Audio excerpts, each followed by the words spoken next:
What's up guys, Nishi from MST.TV here. In today's video we're going to be talking a little bit about Yu-Gi-Oh! Bulk, specifically cards that you can and should dig out of bulk that are actually worth some money. For instance, maybe you're at locals. I know a lot of shops have boxes of cards lying around and they sell everything from the box for maybe 25 cents a card or like 5 for $1. Or alternatively, maybe you've bought a collection of cards off someone and they've given you a couple boxes of cards with it, and now you have to sort through them even though you're pretty sure a lot of cards in there aren't going to be very useful or really worth anything. The cards I'm talking about here are cards that you should be looking for in situations like this. These aren't necessarily cards that are going to break the bank. You're probably not going to find like $20 plus cards just lying around in old bulk, unless you find maybe like an old original first edition holo card. But maybe you're going to be able to find like a dozen cards that are worth like a couple dollars each. If you bought them from bulk, you're probably looking at making like a quick $10 to $20 in profit there pretty easily, which can add up over time. So the purpose of this video is to give you all an idea of what cards to look for so that you guys as individuals can be as knowledgeable as possible and maybe leverage this information to maybe make a little bit of extra money at locals or add that extra trade bait to your binder. Basically, we're looking at how you can dig through bulk, the cards that stores often choose to neglect, and take just the gold from out of it. Let's get started. Okay guys, so before we get into anything too obscure, we're going to talk about some of the more obvious ones. There are a lot of cards that you might find in bulk that you'll be able to recognize like right away, in which case you've probably struck a bit of gold, because if you can recognize these cards, chances are that there will be players that you can move them to really easily as well. So key really big cards like Raigeki or Super Polymerization should be obvious when you take them from bulk. Like Raigeki was banned for so long, and while it was banned, it was reprinted in Battle Pack for sealed play, so a lot of people probably disregarded it, assuming that it would never come off the ban list. I know personally at one of the locals that I go to really frequently, I found 4 rare copies of Raigeki in bulk after the ban list had come out, so I scooped up all of them. I got them for 25 cents each. That was pretty free money right there. Or something like Super Polymerization, which was reprinted recently in a structure deck. I think that was in the Cyber Dragon structure deck, but at the time it was at 1. So that may have flown like a bit under the radar at the time and people just got rid of it, but now that it's at 3, it's actually quite an expensive card. Another card that I've shown here is Scrap Recycler, which is actually like a $7 card because it only has 1 printing from an old structure deck. I know people were talking about playing this card in Orcus for a little while, and that never really picked up too much traction here. But it did kind of draw people's attention back to this card because it had been hyped before in previous formats for different decks. Even before that like hype from Orcus though, this card's always been maybe like a $5 to $6 card. Another card that I include here is something like Called by the Grave, which is from like a fairly new set, but plays a big role in the meta and is worth a few bucks. But like it's really easy to just gloss over it if you aren't paying attention. So yeah, most of these are going to be pretty obvious. You're going to recognize these cards and definitely want to grab them the moment you see them. Alright, next up, let's talk about tournament pack commons. So way back in the day, before we had OTS packs or Astral packs or even Champion packs and Turbo packs, we had tournament packs. This is where cards like Mechanical Chaser, Morphing Jar, or Needleworm were first introduced to the game of Yu-Gi-Oh! However, the holos were really hard to pull, and instead there were just like a different bunch of vanilla monsters that were included in the pack for the most part. We weren't even guaranteed holos, and as a result, many people disregarded them because they weren't like strong or useful or anything. Fast forward to today though, however, and quite a bit of these cards are really hard to find, and therefore they're worth like a bit of money. A lot of these vanilla monsters have never been reprinted outside of their original tournament pack printings, and because of how old these cards are, it can be really hard to find these cards in good enough condition that a collector would consider to be acceptable. If you find the right person, these cards can command like pretty high prices because of how limited quantities there are available on the market. For example, something like Maiden of the Moonlight from Tournament Pack 2 has never been reprinted, and currently it's sitting at like $5 a copy on Troll and Toad or $8 for a near mint copy on TCG Player. These are among like my favorite cards to dig out of bulk because for me, on one hand, they bring back a lot of nostalgia, and 2, they're mostly pretty easy to move to something like a buy list. It's really easy to look past cards like this, especially if they're mixed in with something like the bulk commons from Legend of Blue Eyes or from like the very first few Yu-Gi-Oh sets because they're so old. So they're definitely something that you guys are want to keep an eye on. Maybe scroll through the list of early tournament pack cards and familiarize yourself with what they look like so that you can identify them when you're going through that bulk really quickly. Alright, now let's take a look at some banned cards. A lot of the time, people will overlook banned cards because they don't have a place in today's meta. Essentially, they're seeing them as having zero competitive value, so they just don't pick them up and throw them in with their bulk. However, there is a lot of value that can be found here. A lot of cards can be used in older format decks like GOAT format or Teledad. For example, Metamorphosis has a couple of old common printings, but it's been banned for so long that it's actually quite difficult to find near mint copies around, and the card is actually sitting at around $6 right now, and it's like a key card in GOAT format. GOAT format being quite popular, so if you were to find one, it should be reasonably easy to find someone who's looking to pick up a copy. Similarly, Tribe Infecting Virus is something that hasn't seen a reprint in quite a while. This card is a staple in GOAT format, but also in my opinion, it's something that could very easily come off the ban list at any given time. People have a tendency to hold on to banned cards in hope that they will come off the ban list, and when they do, they often jump up in price right away. Look at prices of Daigusto Emerald or El Shadal Construct for recent examples. They each jumped up really high in price after they were limited. Of course, we're not going to see commons jump up in price quite like that, and I'm not suggesting that something like Pot of Greed would ever come off the ban list necessarily. However, I do think that most of these low rarity banned cards really are worth that 20 to 25 cent investment if you're able to find them.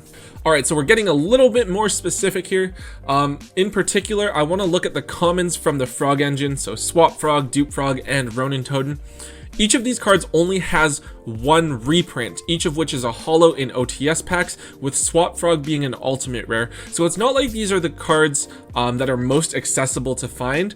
Also with Marincess being hyped up as a potential meta deck, these cards are slowly being eaten off the market as well. So these are definitely cards that I would keep an eye out for when we're going through bulk. It can be really easy to think, well, these aren't the holo versions of the card, they aren't worth setting aside, but they definitely are. You'll still be able to get some value out of them for the time being. Also remember that when we're looking through bulk, we're not typically making huge investments, right? We're looking at like 20 to 25 cents per card, so there's relatively minimal downside here. Okay, so let's talk specifically about a certain set, one that's pretty notorious for having a lot of cards that have jumped up ridiculously in price, Starstrike Blast. This is a set that never had an unlimited printing, so there are considerably lower supply of cards from this set on the market. As a result, when something from this set goes up, there's a lot less supply than had it come from a more widely printed set, so card prices do tend to go up a lot. This set has a lot of really good cards in it that have spiked, cards like Droll Lockbird, Tuning, or like Dragoonid Unite Vajrayana. Even commons in this set are no exception, right? So one of the most notable examples basically ever was the infamous Vanity's Emptiness, which for a common card jumped up as high as like $40 for a single copy, which is honestly like completely ridiculous. Even today, there are several cards from this set that haven't been reprinted, and that they're worth like $1 or $2 given their potential use in some decks. So most notably, we have Whitemare, which is a key card in Skull Servant decks with absolutely no reprints yet. Whitemare is currently an $8 to $10 common card. Another card to note is Attack Gainer, which is worth like a couple bucks because it is a level 1 Earth warrior monster that can be summoned off of Isolde to make Naturia Beast. Obviously pretty niche, but when the supply of a card is this low, it takes very little to cause price jumps, right? So one deck wants to play Attack Gainer, all of a sudden this card is seeing an increase in price. Obviously, there are other cards from the set. There are cards like Karakuri Strategist Nishi Pachi, we have Watt Hopper, Watt Dragonfly, we have Mirror of the Ice Barrier, which saw play in Necros format, and we have something like Darkfall or Dark Trap Hole. So if you are able to grab some bulk from this set, there is a very good chance that you're going to find some value there. Alright, now we're gonna get into some of those cards that are a lot more obscure that a lot of you guys probably didn't know were actually worth like a few dollars. These are cards that are definitely going to go unnoticed by a lot of players, but if you have the time and you are digging through your store's bulk, these are cards that I would definitely recommend setting aside. So Solemn Wishes first. I remember when I was a kid thinking this card was insane because every time you drew, you got 500 life points like for free. Yeah, it's actually something that's worth like a couple bucks, right? Infinite Cards is a card that lets you hold more than 6 cards in your hand at the end of your turn. So you could like hold a dozen hand traps theoretically or whatnot. I was discussing with my friends actually a little while ago, like rules that we used to play with when we were kids. And one of them was that if you had no cards in your hand, you got to draw 5 cards. So with that kind of like draw power, it was probably really easy to make infinite cards broken because you could just accumulate a lot of resources in your hand right after. So yeah, Book of Taiyu is something that was used in mill decks like Empty Jar. And it had very, very limited printings. I don't think anyone's actually given this card much thought at all very recently anyways. But yeah, so these are all cards that there's actually a like okay amount of demand for from casual players, but they're cards that most competitive players wouldn't give a second thought to. Because of that, they are worth a few dollars each, so they are worth setting aside. One thing I want to note here is that if you do find them and you are having trouble moving them locally, that's okay, because maybe there aren't as many new players or no one's looking to build those really specific decks. One thing that I do very highly recommend is to look at buy lists. Personally, I use Troll and Toad because I find that they offer really great prices for the cards that I am selling. This video isn't sponsored by Troll and Toad or anything, I just really like using their buy list. But like depending on what you're trying to move, maybe look into selling them to a store or like locals or to like one of those like different online websites, whatever you feel comfortable with doing to offload these cards. Alright, so another few odd cards from older sets that have never been reprinted, and the fact that these cards could see some play in certain decks has kind of driven up their price a little bit. Gift Card is probably most notorious for its use in Nurse Burn or Bad Reaction to Samochi Burn, where you could basically burn your opponents for 3,000 life points for free. The Gift of Greed, I don't know exactly what it was used in, but I think it was some sort of mill deck where you could flip it, make your opponent draw 3 cards, and then you play Card Destruction, and that essentially forces your opponent to go 6 cards deeper into the deck. Finally, Demise of the Land is actually one that that was like talked about a little bit recently. People were considering it as an alternative to cards like Terraforming or Metaverse since they're both now limited, but it does require your opponent to special summon a monster in order to activate it. However, it does have the benefit of activating the field spell instead of adding it to your hand, so it can't be negated by Ash Blossom. So it is actually currently like a $3 to $5 card depending on where you're looking. Obviously, none of these cards is like gonna break the meta or anything, right? But as those few like odd people try to pick up these cards, they become harder and harder to find, especially without a reprint, which does cause them to increase in price gradually. Also, these are excellent cards to sell to certain buy lists again, because it probably is going to be very difficult for you as an individual to find the right person that's looking for these cards. Alright, we have a few other odd cards to wrap up the video here that I want to touch on briefly. So Cursed Bamboo Sword is something that has only had one printing, and I do believe it was a short print. However, now that we have Golden Bamboo Sword and Broken Bamboo Sword being reprinted as holos, this is the card from that sort of draw engine that's missing a reprint. Also, we only just got the new God Phoenix Gearfried card announced in the OCG, but if that deck is strong, the Bamboo Sword engine is an equip spell engine that I could see getting some use.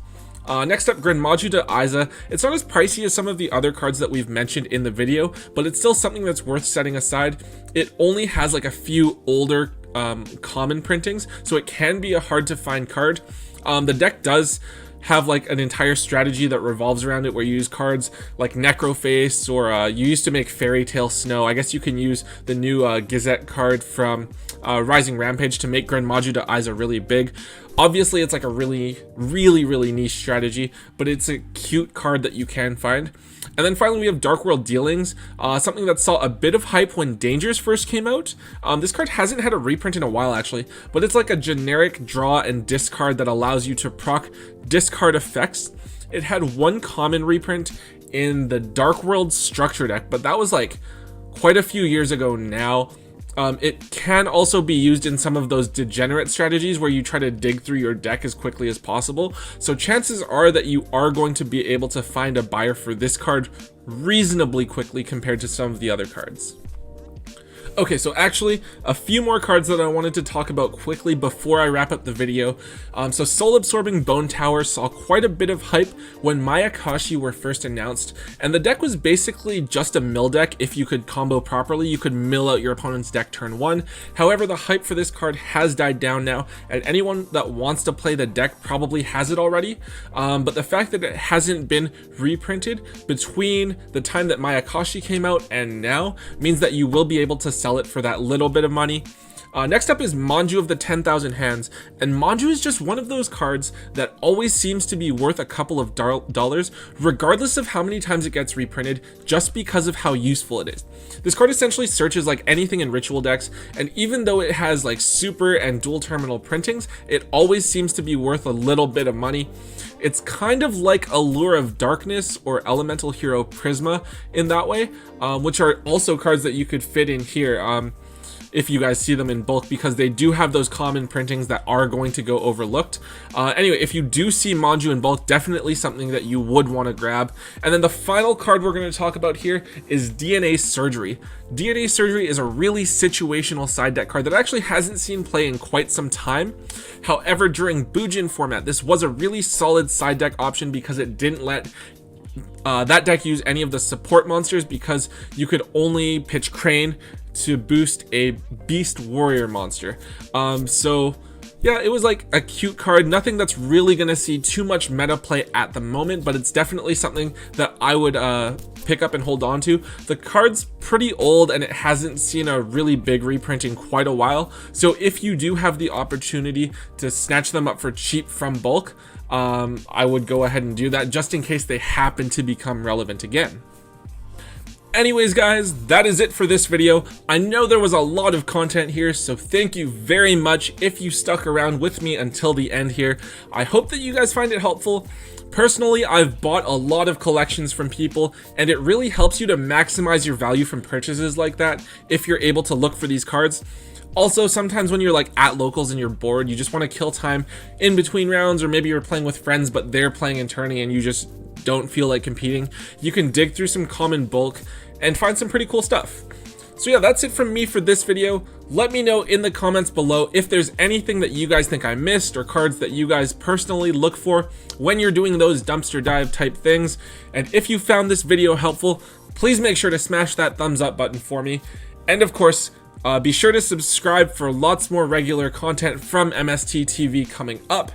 And as always, don't forget to hold on to your MST.TV.